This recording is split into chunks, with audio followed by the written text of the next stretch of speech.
நான் திண்டுக்கல் மாவட்டத்தில் RSS செயலாளராக இருந்தேன். காவல் நிலையத்தில் ஒரு வழக்கு. நம்ம தம்பிகள் 2-3 பேர் போய் சோறு விளம்பரத்தில் மாத்தி திருத்தி எழுதி விட்டான். என்ன, இயேசு ஜீவிக்கிறார்னு போட்டிருக்கு, இவன் இந்த ஜீயை எடுத்துட்டு டீ விக்கிறார்னு போட்டான். இயேசு விடுவிக்கிறார் அப்படின்னு போட்டிருக்கு, அந்த விடுவிக்கிறார வீன்னு மாத்திட்டான், இயேசு விடுவிக்கிறார் அப்படின்னு போட்டு. இப்ப நான் சொல்றேன், இந்தியாவில் முதல் ரியல் எஸ்டேட் பண்ணவர் இயேசு தான். இயேசு விடுவிக்கிறார். நரேந்திர மோடியை விடவும் முன்னாலேயே முன்தோன்றிய மூத்த குடி டீ வித்தவர் இயேசு தான். இயேசு டீ விக்கிறார் சொல்லலாமா? இது காவல்துறையில் ஒரு பெட்டிஷன் மனு. அர்ஜுன் சம்பத்துக்கெல்லாம் தெரியும், அப்ப அவர் RSSல தான் இருந்தார்.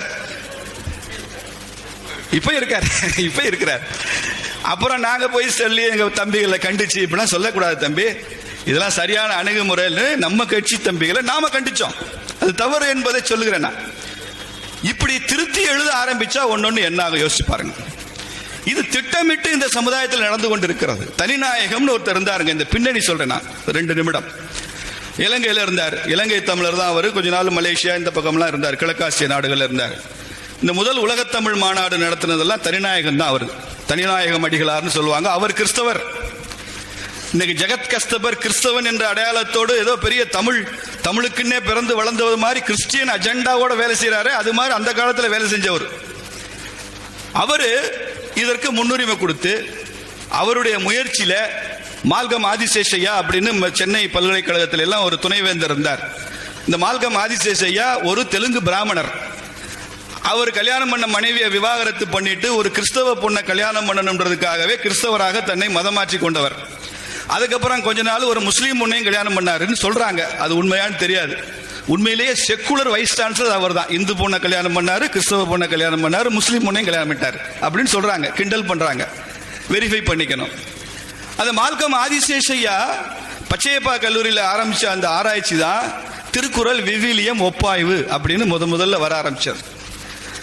அதற்கப்புறம் இந்த ஒரு கிறிஸ்தவ ஆர்ச் பிஷப் என்ன பண்ணாரு, உலக தமிழராய்ச்சி நிறுவனத்தில் இருந்த IV சுப்பிரமணியன் ரொம்ப பெரிய ஒரு தமிழ் அறிஞர், தஞ்சை தமிழ் பல்கலைக்கழகத்தினுடைய முதல் துணைவேந்தர் அவர். அவர்கிட்ட தெய்வநாயகத்தை அனுப்பிச்சு, நீங்க இந்த கிறிஸ்தவத்தையும் விவிலிய நூலையும் பைபிள்ன்ற விவிலியம் கிறிஸ்தவ பண்பாட்டையும் திருக்குறளையும் ஒப்பாய்வு செய்ய வேண்டும் என்று சொல்லி அவர் அப்ப ஒப்பாய்வு செய்து கொடுத்தப்பட்ட ஒரு ஆராய்ச்சி என்ற பெயரில் அவிழ்த்து விடப்பட்ட புழுகு மூட்டை தான் திருவள்ளுவர் கிறிஸ்தவர். காலையில் மயிலாப்பூர்ல வாக்கிங் போயிட்டு இருந்தாராம் திருவள்ளுவர். எதிர்த்தாப்புல வாக்கிங் வந்தாராம் செயின்ட் தாமஸ். 2 பேரும் கலந்து பேசிட்டாங்களாம். அப்ப செயின்ட் தாமஸ்னால ஈர்க்கப்பட்ட திருவள்ளுவர் அதற்கப்புறம் தான் அவருடைய கருத்துக்களை எல்லாம் உள்வாங்கி திருக்குறள் எழுதினாராம். அதனால திராவிட தோம வழிவந்த திராவிடம் அப்படின்ற வார்த்தையை தெய்வநாயகம் பயன்படுத்துறாரு. தோம வழிவந்த திராவிடம் திருக்குறள் அப்படின்னு அந்த வார்த்தையில சொல்றாங்க. இதெல்லாம் எவ்வளவு கட்டுக்கதை பாருங்க. ஒரு தடவை ஜெயகாந்தன் எழுத்தாளர் சொன்னாரு, இந்த மார்க்ஸ் எழுதின தாஸ் கேபிட்டல் புஸ்தகத்தை எல்லாம் நம்ம இந்தியா பூரா அச்சடிச்செல்லாம் கொடுக்க வேண்டாயா, இந்த தாஸ் கேபிட்டல் புஸ்தகத்தில் என்ன இருக்கு அப்படின்றதுக்கு அந்த முகப்புல அட்டையில ஒரே ஒரு திருக்குறள் எழுதிப்படு, அதுக்கப்புறம் தாஸ் கேபிட்டல் புஸ்தகத்தை உள்ள திறந்து படிக்க வேண்டியதில்லை. என்ன படிக்கணும், என்ன திருக்குறள், பகுத்துண்டு பல்லுயிர் ஓம்புதல் நூலோர் தொகுத்தவற்றுள் எல்லாம் தலை.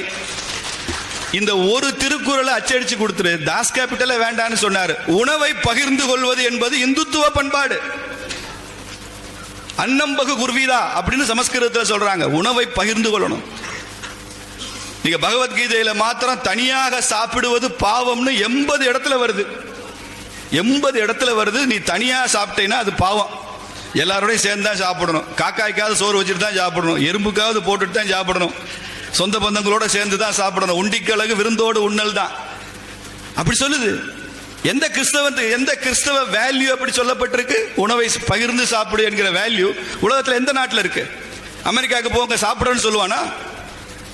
அரேபிய நாட்டுக்கு போங்க வீட்டுக்கு போனா சாப்பிடுன்னு சொல்லுவானா?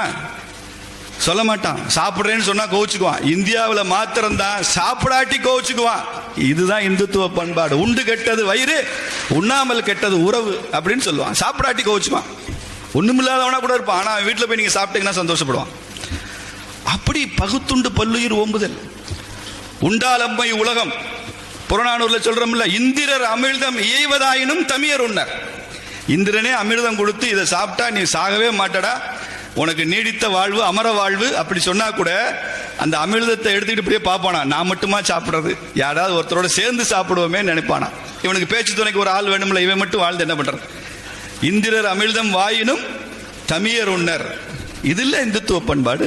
இதைத்தான் நாம சொல்லியிருக்கோம் திரும்ப திரும்ப, வேற வேற வார்த்தைகள்ல சொல்லியிருக்கோம்.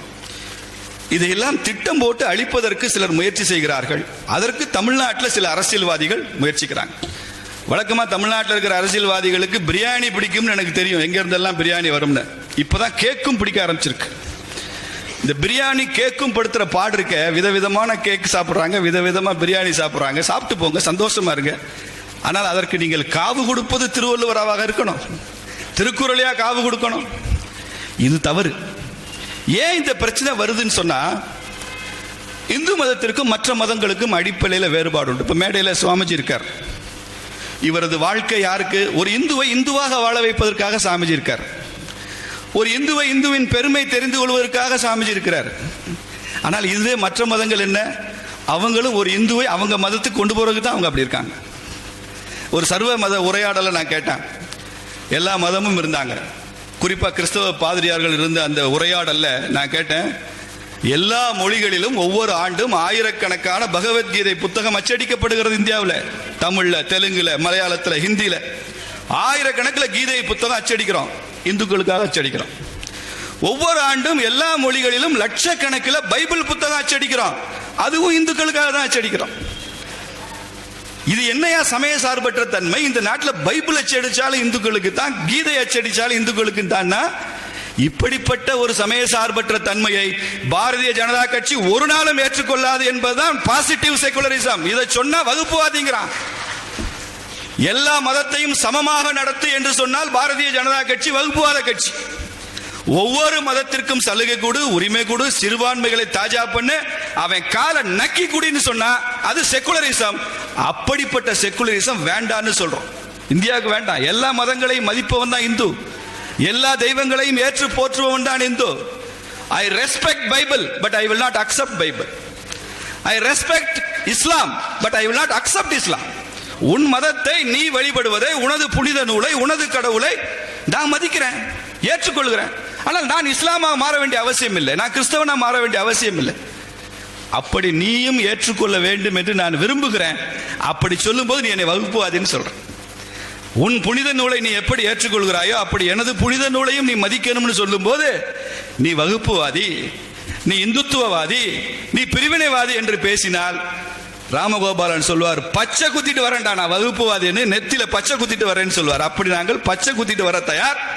இதற்காகத்தான் நாங்கள் இருக்கிறோம். அந்த தேசத்தில் ஆட்சி அதிகாரம், பிரதமர், முதலமைச்சர், மேயர், கவுன்சிலர் எல்லாம் வரும் போகும். இந்துவா பிறந்தோம், இந்துவா சாவோம். இதுதான் பாரதிய ஜனதா. சொன்னது அவர் சொன்னது அப்படியே படிக்கிறாங்க. மதுரைக்கு எவ்வளவோ செய்ய வேண்டும் என்று ஆசைப்பட்டு, ஆனால் நினைத்த எதையும் என்னால் செய்ய முடியவில்லை. அதற்கு பல காரணங்கள் இருக்கலாம். ஆனால் அரசியல் இருப்பவர்கள் அதிகம் வெளிப்படையாக பேச முடியாது. அப்ப எதுக்கு எம்எல்ஏவா இருக்கிறீங்க, புலம்பெருக்கா இருக்கிறீங்க, புலம்பெருக்கா இருக்கிறீங்க?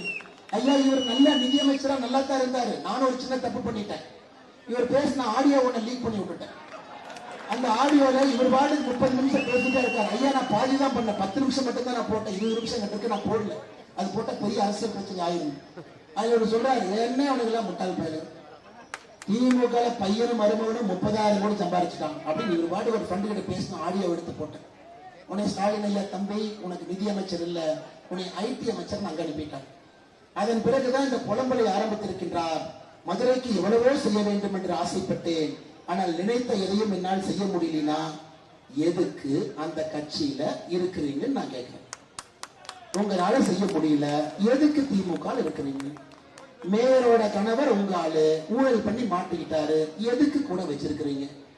உங்களுடைய பிஏ, உங்களுடைய ஆளு ஐடி, நீங்க இந்த பையன் எல்லாரும் இன்னைக்கு அப்ஸ்காண்டிங்ல இருக்கிறாங்க, எதுக்கு நேர்மைன்னு நீங்க பேசுறீங்க?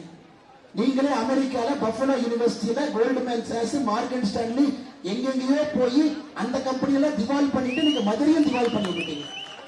நீங்க சுந்தர்சி அவர்களுக்கு பாடம் எடுத்துக் கொண்டிருக்கிறீங்க. அருமை சொந்தங்களே, அருமை சொந்தங்களே, நான் ஏன் கடுமையா பேசுறேன்னாங்க, இது போன்ற நல்லவர்கள் வரும்பொழுது புடிச்சு பத்திரமா வச்சுக்கணும். விட்டுட்டோம்னா அப்புறம் அடுத்த நல்லவர் வரமாட்டாங்க. ஐயா பிடிஆர் அவர்களே, நீங்க உள்ளூர்காரன்னு சொல்றீங்க. உங்களுடைய தந்தையார் மிகப்பெரிய மனிதர், அவரை பத்தி நாங்க யாரும் தப்பா பேச மாட்டோம். அற்புதமான மனிதர், மதுரைக்கு நிறைய செஞ்சிருக்காரு, அவரை பத்தி யாரும் தப்பா பேச மாட்டோம். நீங்க அமெரிக்காவில் இருக்கும்போது அமெரிக்காக்காரன் தானே சொன்னீங்க. லேமன் பிரதர்ல இருந்தீங்க, பஃபலோ பல்கலைக்கழகத்தில் படிச்சீங்க. அமெரிக்காவில் எல்லாம் இத்தனை ஆண்டு காலமாக அமெரிக்காவில் நீங்க திருமணமும் செஞ்சுக்கிட்டீங்க. நாங்க யாரும் தவறாக சொல்லல. அப்பவெல்லாம் நீங்க அமெரிக்காக்காரன். ஆனா இந்தியாவிற்கு அரசியலுக்கு வந்த பிறகு நீ மதுரைக்காரன். ஆனா சுந்தரிசி என்ன, மக்களுக்கு சேவை செய்ய வேண்டும் என்ற மதுரை மாநகரத்துக்கு மத்திய நகரத்துக்கு வந்தா வெளியூருக்காரன். என்னங்கய்யா நியாயம் இது? என்னங்கய்யா நியாயம்? 2 வாட்ச் கட்டுறவங்க எல்லாம் வேண்டாங்கம்மா நமக்கு. எதுக்கு 2 வாட்ச் கட்டிட்டு எதற்காலும் அதட்டி உதட்டி பேசுறது வேண்டாம். நிராஸ்தாரர் தோரணை வேண்டாம். அரசியல்லாம் மாறிடுச்சுங்க, அதெல்லாம் ஒரு காலம். அதனால்தான் கடைசியாக சொல்லுகின்றேன், நான் ரொம்ப யோசிச்சுதாங்க ஐயா சொல்றேன். பழைய நீதி கட்சியின் வாரிசை தோற்கடிக்க போகின்ற புதிய நீதி கட்சியின் வேட்பாளர் அண்ணன் சுந்தர் சி. ஐயா, பழைய நீதி கட்சி உங்களுக்கு தெரியும். பழைய நீதி கட்சியினுடைய வாரிசு யாருங்க ஐயா? பிடிஆர். பழசு பழசாயிருச்சு, புதுசு புதுசா இருக்கு. மேயர் ராஜினாமா செய்து மேயர் இல்லாத ஒரு மாநகரமாக மதுரை இருக்கு. என்னைய உள்ளது? சொத்து வரி உயர்த்தினாங்க. எப்படி உயர்த்தினாங்க? 25% 100% உயர்த்தினாங்க. இந்த மதுரை மேயருடைய கணவர் பொன் வசந்து ஒரு பெரிய ஆளா போய் பார்த்து, ஐயா உங்களுக்கு சொத்து வரி உயர்த்த மாட்டோம், உங்களுக்கு உயர்த்தாம இருக்கிறதுக்காக எங்களுக்கு கொஞ்சம் சைட்ல பணம் கொடுங்க. பணத்தை வாங்கி வாங்கி 200 கோடி ரூபாய் மோசடி செய்து சொத்து வரியை நம்மை போல் சாமானிய மனிதர்களுக்கு ஏத்துனாங்க. பெரிய முதலாளிக்கு ஏத்துல அதுல வந்திருக்கக்கூடிய ஊழல் மட்டுமே 200 கோடி ரூபாய். அதனாலதான் மதுரை மேயருடைய கணவர் பொன் வசந்த் ஐயா அது மட்டும் இல்ல, கைது செய்யப்பட்டார். இன்னும் அடுத்த காமெடி பாருங்க, கைது செய்யப்பட்டார். ஐயா மத்தவங்க எல்லாம் கைதானா 6 மாசம் 1 வருஷம் ஜெயிலில் இருப்பாங்க. ஆனா இந்த பொன் வசந்த் மட்டுமே காவல்துறை ஆகஸ்ட் மாசம் கைது பண்ணும், அக்டோபர் மாசம் வெளியிட்டுரும். நீங்க எல்லாம் கோபத்தில் இருக்கிறீங்க, உங்களை சமாதானப்படுத்த வேண்டும் என்பதற்காக மதுரை மேயருடைய கணவரை கைது செய்து ஆகஸ்ட்ல கைது செய்து அக்டோபர்ல வெளியே வந்தார். அதைத்தானே சுந்தரிசி என்ன கேட்கிறார்? சுந்தரிசி என்ன வேற என்ன கேட்கிறார்? ஐயா இவ்வளவு பேசுறீங்களே, மக்களுக்கான அடிப்படை விஷயத்தை ஏன் செய்யவில்லை என்றுதானே கேட்கிறார். வேற என்ன கேட்கிறார்? உங்களுடைய குரலாகத்தான பேசுறார். இவரை பத்தி என்ன? ஓ வெளியூர்ல இருந்து வந்துட்டாரு. ஐயா மதுரை நகரத்துக்குள்ள வந்து ஒருவன் தன்னை மதுரைக்காரன் என்று சொன்னால் அது உங்களுக்கு பெருமை, எனக்கு பெருமை, எல்லோருக்கும் பெருமை. நான் பாக்குறேன். ஐயா அக்கா கனிமொழி அவர்கள், நம்முடைய உதயநிதி ஸ்டாலின் அவர்கள் பொய்யா பேசுறாங்க. அவங்க தூங்கும் போது கனவுல வர்றதை உண்மை நினைச்சு காலையில மைக் எடுத்து உளறிடுறாங்க. அம்மா நீங்க சொல்லுங்க, யாருக்காவது சிலிண்டர் தட்டுப்பாடு இருக்குதுங்களா? தாய்மார்களே நீங்க சொல்லுங்க. தாய்மார்கள் பொய் சொல்ல மாட்டீங்க, உண்மை மட்டும் தான் சொல்லுங்க. தாய்மார்களே நீங்க சொல்லுங்க. வளைகுடால போர். அம்மா கேஸ் போய் கோபாலபுரத்துல போய் பரிச்சாமா கொண்டு வர முடியும்? அது சவுதி அரேபியால இருக்குது, கட்டார்ல இருக்குது, அங்கிருந்து கொண்டு வரும். இந்தியால கேஸே இல்ல. பாகிஸ்தான்ல 40% பெட்ரோல் விலை ஏற்றி இருக்கிறாங்க, ஸ்ரீலங்கால 30% ஏற்றி இருக்கிறாங்க. 1 பைசா பெட்ரோல் விலையை ஏத்தாம உங்களை எல்லாம் மோடி அரசு பாதுகாத்துக் கொண்டிருக்கிறார். எங்கேயோ ஏதோ ஒரு நாட்டிலேயோ கை காலில் விழுந்து ஒரு எண்ணெய் கப்பலை எப்படியோ கடக்க வச்சு இந்தியாவுக்குள்ள கொண்டு வந்து சிலிண்டர் கொண்டு வந்து நீங்க புக் பண்ணோன்னே 8வது நாள் உங்க வீட்டு வாசல்ல வச்சுட்டாங்க. போய் உங்களால செய்ய முடியல, செய்யறவங்களும் ஏன் இப்படி தடுக்கிறீங்க? எங்கேயாவது சிலிண்டர் தட்டுப்பாடு, வணிக சிலிண்டர் ஒரு 3-4 நாள் இருந்த பிரச்சனையும் சரி பண்ணிட்டோம். இன்னைக்கு நம்ம வணிக கடைக்கு போனா எங்கேயாச்சும் பூரி கிடைக்கல. ஆரம்பத்துல பூரினா 2 நாளைக்கு அன்னைக்கு கொஞ்சம் சிலிண்டர் கம்மியா வந்துட்டு இருக்கு. இன்னைக்கு எல்லாமே சரியாயிருச்சு. இவங்களுக்கு பொய்ய பேசணும், ஏதாச்சும் ஒரு பொய்ய சொல்லணும். சிலிண்டர் இல்லை, நம்முடைய சகோதரிகள்லாம் ரோட்ல நின்று இருக்கிறாங்க. கனிமொழி அக்கா நீங்க எந்த சிலிண்டரை புக் பண்ணீங்க, எப்ப காஃபி வச்சு குடிச்சீங்கன்னு தயவு செஞ்சு எனக்கு சொல்லு, தயவு செஞ்சு சொல்லு. அக்கௌண்ட் உங்க பேர்ல இருக்குதா? நீங்க போன் பண்ணீங்களா? இல்ல உங்க வீட்டுக்கு சிலிண்டர் வந்ததா? எதுவுமே இல்லை. வீட்டு பக்கம் தான் போயிருக்கிறீங்களா? கனிமொழி அவர்களே, பொய் சொல்வதை நம்முடைய தாய்மார்கள் அவர்கள் ஏற்றுக்கொள்ள மாட்டார்கள். பிடிஆர் சொன்னது, அவர் சொன்னது அப்படியே படிக்கிறாங்க. மதுரைக்கு எவ்வளவோ செய்ய வேண்டும் என்று ஆசைப்பட்டு, ஆனால் நினைத்த எதையும் என்னால் செய்ய முடியவில்லை. அதற்கு பல காரணங்கள் இருக்கலாம். ஆனால் அரசியல் இருப்பவர்கள் அதிகம் வெளிப்படையாக பேச முடியாது. அப்ப எதுக்கு எம்எல்ஏவா இருக்கிறீங்க? புலம்பருக்கா இருக்கிறீங்க? புலம்பருக்கா இருக்கிறீங்க? ஐயா இவர் நல்ல நிதியமைச்சரா நல்லா தான் இருந்தாரு. நானும் ஒரு சின்ன தப்பு பண்ணிட்டேன். இவர் பேசின ஆடியோ ஒண்ணு லீக் பண்ணி விட்டுட்டேன். அந்த ஆடியோல இவர் வார்டுக்கு 30 நிமிஷம் பேசிட்டே இருக்காரு. ஐயா நான் பாதி தான் பண்ணேன், 10 நிமிஷம் மட்டும் தான் நான் போட்டேன், 20 நிமிஷம் நான் போடல. அது போட்ட பெரிய அரசியல் பிரச்சனை ஆயிரும்.